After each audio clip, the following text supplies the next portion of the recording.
جی ہاں، جب اذان ہوتی ہے تو شیطان کئی میل دور بھاگ جاتا ہے اور نماز تو اس کی ناک رگڑوا دیتی ہے، مگر ایسا بدبخت جو نماز اور اذان سے اتنی تکلیف محسوس کرتا ہو، اس نے ایک بار ایک بزرگ ہستی کو نماز کے لیے جگایا۔ جی ہاں ناظرین، بڑا یونیک واقعہ ہے، اور یہ واقعہ ہے سیدنا امیر معاویہ رضی اللہ تعالیٰ عنہ کا۔ ایک بار آپ آرام کر رہے تھے، فجر کا وقت ہوا تو کسی نے آپ کو جگایا،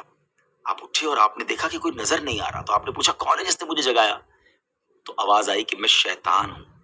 تو آپ نے کہا ہے بدبخت، تیرا کام تو نماز قضا کروانا ہے، تیرا کام تو اللہ رسول کے کاموں سے دور کرنا ہے، تو نے مجھے نماز کے لیے کیسے جگایا؟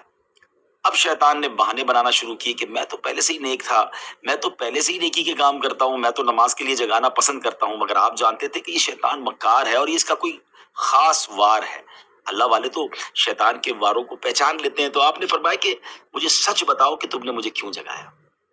تو شیطان کہتا ہے کہ حضور بات یہ ہے کہ اگر آپ نماز کے لیے نہ اٹھتے تو مجھے معلوم ہے کہ آپ کو نماز سے کتنی محبت ہے، نماز قضا ہونے کی وجہ سے آپ خوب گریہ وزاری کرتے، اللہ کی بارگاہ میں خوب روتے،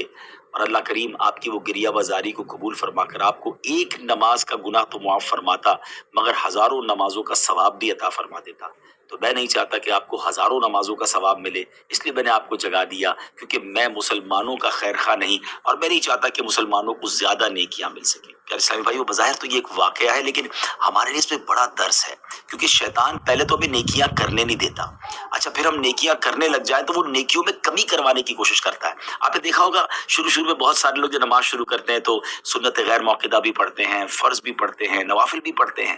لیکن آہستہ آہستہ پھر نوافل کم ہو جاتے ہیں، پھر ہم نے دیکھا کچھ لوگوں کی سنتیں کم ہو جاتی ہیں، اور ایک وقت آتا ہے کہ پھر نماز بھی چلی جاتی ہے۔ تو شیطان کے واروں کو سمجھیے، اول تو وہ نیکی کرنے نہیں دیتا، نیکی کرے تو اب اس نیکی میں کمی لانے کی کوشش کرتا ہے، وہ بڑا مکار ہے، ہمیں شیطان کے واروں کو سمجھنا ہے۔ اب دیکھیں نا، کچھ ہی دن پہلے کی بات ہے کہ ماہ رمضان میں سارے ہی تقریباً نماز پڑھ رہے تھے، روزے ہو رہے تھے، عبادتیں ہو رہی تھیں، مگر کتنی بڑی تعداد ہے جو اب رمضان کے بعد مسجدوں میں نظر نہیں آ رہی۔ ایسا لگتا ہے نا کہ شیطان اپنے واروں میں کامیاب ہو گیا۔ اسٹرانگ بنیے، ہم رمضان میں بھی اللہ کے بندے ہیں، ہم رمضان کے بعد بھی رب کے بندے ہیں، نماز صرف رمضان میں تو فرض نہیں ہے نا۔ کتنی عجیب بات ہے کہ ایک چاند دیکھ کر ہم مسجد کو آباد کر دیتے ہیں اور ایک چاند دیکھ کر ہم مسجد کو ویران کر دیتے ہیں۔ آئیے ایک بار پھر مسجد سے رابطہ جوڑیے، شیطان کے واروں میں نہ آئیے، بلکہ شیطان کو پریکٹیکلی جواب دیجیے کہ ہم شیطان کے نہیں، ہم رحمان کے بندے ہیں۔